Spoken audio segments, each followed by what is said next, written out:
Hi everyone, welcome to our YouTube channel keep it simple. आज के video में हम बात करेंगे बजाज ऑटो की, जो कि मार्च 2023 में अपनी प्रोडक्शन को लगभग 25% के आसपास कम कर सकता है। और इसी की वजह से आज इनके शेयर में 5% से ज्यादा गिरावट देखी गई है। तो आज के वीडियो में हम इस टॉपिक को डिटेल में डिस्कस करेंगे और ये भी बात करेंगे कि भाई जो नाइजीरिया में आजकल डीमोनेटाइजेशन किया जा रहा है, उसकी वजह से बजाज के प्लान्स में क्या इम्पैक्ट पड़ा है और क्या आपको करंट प्राइस पे बजाज का शेयर लेना चाहिए या नहीं। और आगे बढ़ने से पहले अगर आपने अभी तक चैनल को सब्सक्राइब नहीं किया तो प्लीज सब्सक्राइब करके हमें मोटिवेट कीजिए। तो सबसे पहले अगर हम बजाज ऑटो के लेटेस्ट सेल्स डेटा की बात करें, तो बजाज ऑटो को हमेशा इस चीज का फायदा मिलता था कि इनका ग्लोबल एक्सपोजर था, यानी कि 70 से ज्यादा देशों में ये अपने जो two wheeler three wheeler export करते हैं। उसकी वजह से अगर कभी डोमेस्टिक मार्केट में प्रॉब्लम भी आए तो इनको ज्यादा प्रॉब्लम नहीं होती थी, लेकिन अब एक्सपोर्ट में प्रॉब्लम आने से इनके नंबर्स पे प्रभाव पड़ रहा है।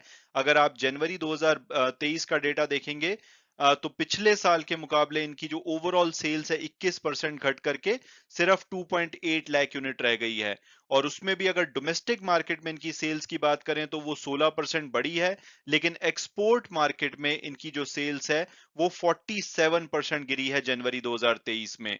और अगर हम इनकी ओवरऑल अगर आप सेल्स का ट्रेंड देखेंगे, आप देखेंगे कि अप्रैल से जून के बीच में इनके एक्सपोर्ट्स, जो कि ग्रे लाइन है, वो ज्यादा होते थे डोमेस्टिक सेल से।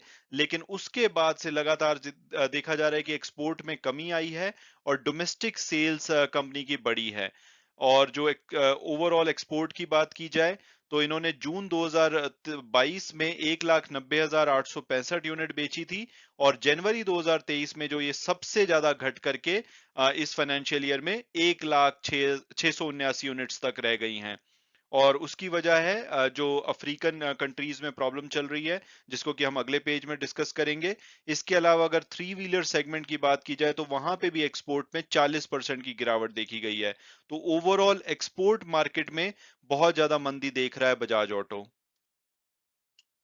और अब अगर बात की जाए लेटेस्ट डेवलपमेंट की, तो बजाज ऑटो ने प्लान किया है कि जो मार्च 2023 होगा, उसमें ये अपनी प्रोडक्शन, जो टू व्हीलर और थ्री व्हीलर की ये प्रोडक्शन करते हैं, उसको लगभग 25% तक घटाएंगे।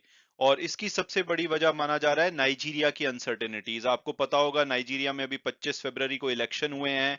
इससे पहले अक्टूबर 2022 में उन्होंने डीमोनेटाइजेशन अनाउंस किया था, जैसे भारत में नवंबर 2016 में 500 और 1,000 रुपए के नोट को बंद कर दिया गया था, लीगल टेंडर मानने से मना कर दिया था। उसी तरह से नाइजीरिया में भी अक्टूबर 2022 में 200, 500 और 1,000 जो नायरा के नोट्स हैं, उनको डीमोनेटाइज कर दिया गया था।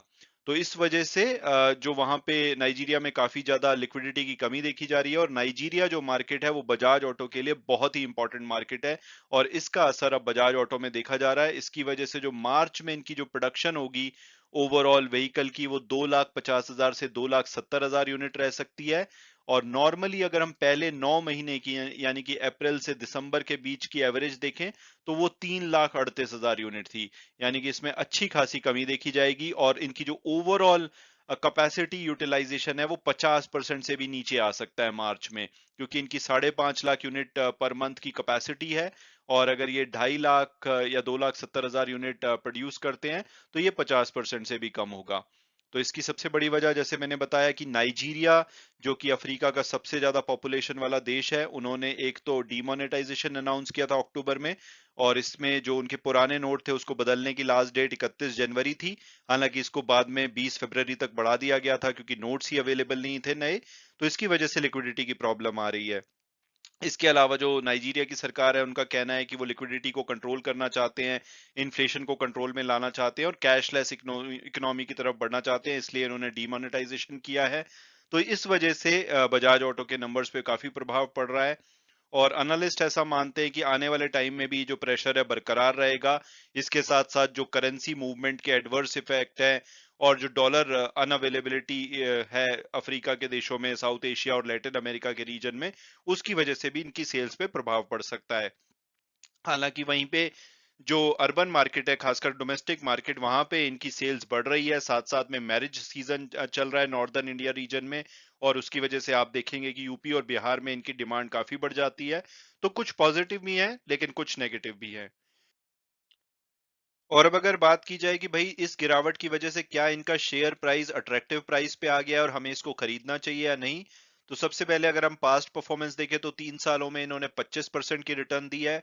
उसके अलावा कंपनी काफी अच्छा डिविडेंड देती है। पिछले 2 सालों से ये 140 रुपए का डिविडेंड दे रही है, जो कि लगभग 3% से भी ज्यादा होता है। और पिछले 1 साल में इन्होंने 4% की रिटर्न दी है, और उसकी वजह यह है कि पिछले 1 महीने में इनका शेयर 7% के आसपास गिरा है, खास करके एक्सपोर्ट मार्केट में इनकी सेल्स गिरने की वजह से। हालांकि इनके जब थर्ड क्वार्टर के रिजल्ट आए थे उसके बाद ज्यादातर ब्रोकरेज हाउसेस ने 4040 से लेकर के 4564 का टारगेट दिया था, और आज की डेट में जो इनका शेयर है वो 3664 पे आ चुका है, यानी कि अपने टारगेट प्राइस से काफी नीचे पे अवेलेबल है। इसके अलावा एक लार्ज कैप कंपनी है, 1 लाख करोड़ से भी मार्केट ज्यादा का मार्केट कैपिटलाइजेशन है।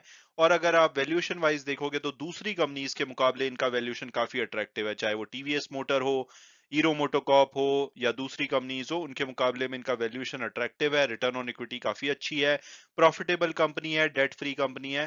तो ओवरऑल अगर आपका लॉन्ग टर्म पर्सपेक्टिव है तो ये अच्छी अपॉर्चुनिटी हो सकती है।